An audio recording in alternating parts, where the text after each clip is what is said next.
On nous a détruits, pas complètement, Baruch Hashem, il reste des petits morceaux, mais on nous a détruits.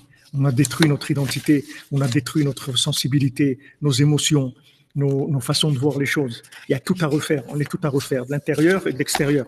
Il y a un ravalement de façade et de l'intérieur. Mais Baruch Hashem, on est chez le meilleur des médecins qu'il y ait jamais eu au monde, des médecins de l'âme, quelqu'un qui nous soigne de l'intérieur et qui nous change de l'intérieur. Et comment on prend espoir et on prend goût à la recherche de nous-mêmes.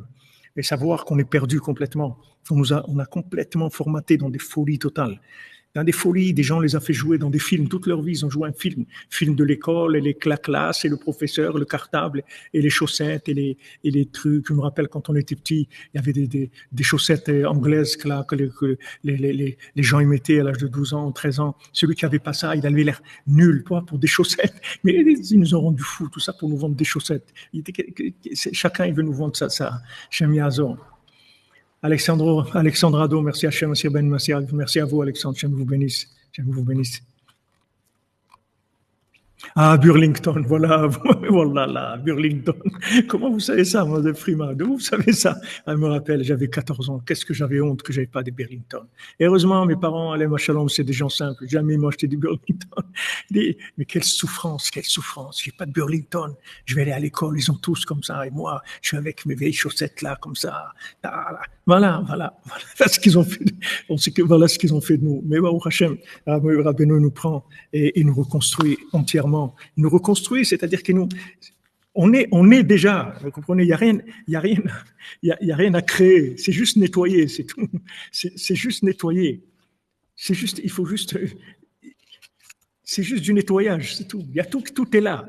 Comme le cotel, ils avaient l'ordre de jeter des poubelles, jeter. Et en fait, le cotel, il était enfoui sous des poubelles. Celui qui venait, il voyait des montagnes de poubelles. Et en dessous de ces poubelles, il y avait le cotel. Après, ils sont venus, ils ont commencé à nettoyer le cotel. Il y a un roi turc, qui est venu, qui a nettoyé le cotel, enlevé tout ça. Et voilà, le cotel est sorti, l'endroit de la shrina, la splendeur. On est déjà, vous comprenez? On n'a pas besoin de se transformer. On a besoin de se nettoyer, c'est tout, de se nettoyer de l'imagination. Mais c'est pas facile parce on nous a créé des doubles, on est doublé, on est un doublage de personnages. C'est très difficile de faire la part des choses en nous. Qu'est-ce qui est vrai, qu'est-ce qui est pas vrai, même dans le bien. C'est-à-dire, il y a des choses, on joue le bien, mais c'est pas nous. Et il y a des choses si on commence, il y a pas de fin de voir combien on nous a complètement formaté. Mais ce qu'il y a d'extraordinaire, c'est qu'on est bien. C'est juste nettoyer, c'est tout. Mais il n'y a pas à créer un bel individu, juste nettoyer. Vous nettoyez et voilà, la lumière sort, la pureté de la personne, elle sort. Et tout le monde est comme ça. C'est ça qui est extraordinaire. C'est tout le monde est comme ça. C'est pour ça qu'il y a de l'espoir, on sait qu'on va y arriver. Parce que c'est une question de nettoyage, c'est tout.